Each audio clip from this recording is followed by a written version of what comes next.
Good afternoon. My name is Alberto Rosa, and I'm going to present to you what are special products. To understand special products, we first need to know what binomials are. What are binomials? Binomials are polynomials with two terms. As we can see in the examples, we have 2x and 3, y and minus 2, c and 4. All of these three operations are binomials. Polynomials have constants, which are the numbers. These can be negative numbers, zero, fractions, etc. We have variables, which are commonly represented by letters like x, y, z, a, b, c, etc., etc.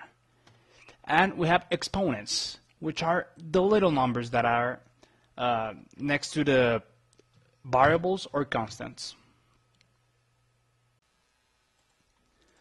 Now that we know what are binomials, we can ask the next question, which is, what are special products?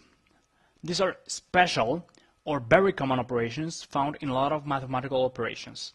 Knowing them will make your life easier because there is a lot of factoring coming in next math levels, problems, etc. So this will make the process easier to learn and just will take less time. We have different types of special products. We have special products with squares and special products with cubes, or just simply called cubics. For right now, we will only focus on the square product. So, first type of square special product is the distributive law, which consists of multiplying whatever variable is outside the parentheses times what is inside. Here, we have an example of how the distributive law works. We have 2 outside of parentheses, and we have x plus 3y inside. So we just multiply 2 times x and 2 times 3y. The answer is 2x plus 6y. Our second type of square special product is the difference of squares. This one has the same variables except one of them is negative. As we can see in the example, here we have the same 2x plus 3y, and then we have 2x minus 3y. This will affect in such a way that the one multiplication will be negated. For example, here if we look at the example, we have 2x times 2x minus 3y and 3y times 2x minus 3y. We multiply one parenthesis by the other. And we have 4x to the square minus cxy plus cxy, minus 9y to the square.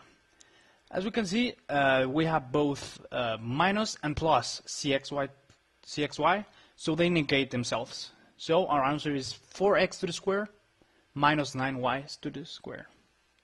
The third type is the square of a sum. This can be expressed in two ways, as we can see at the top. This will always end in the same result, like all the other rules we've seen. It will be the square root of the first variable plus 2 times the multiplication of both variables plus the square of the second variable. As you can see in the example, we have 5x plus 3y, everything to the square. If we multiply the parentheses, we end up with this large set of numbers. If we simplify them, we get 25x to the square plus 30xy plus 9y to the square, following the rule that I just stated. Finally, we have the square of a difference. It's the same as the square of a sum, but the second term is negative. So this means that the mixed term will also be negative. As we can see in the example, we have 4x minus 2y, everything to the square. We multiply it, we end with 16x to the square minus 8xy minus 8xy plus 4y to the square. So if we add this, we end up with 16x to the square minus 16xy plus 4y to the square.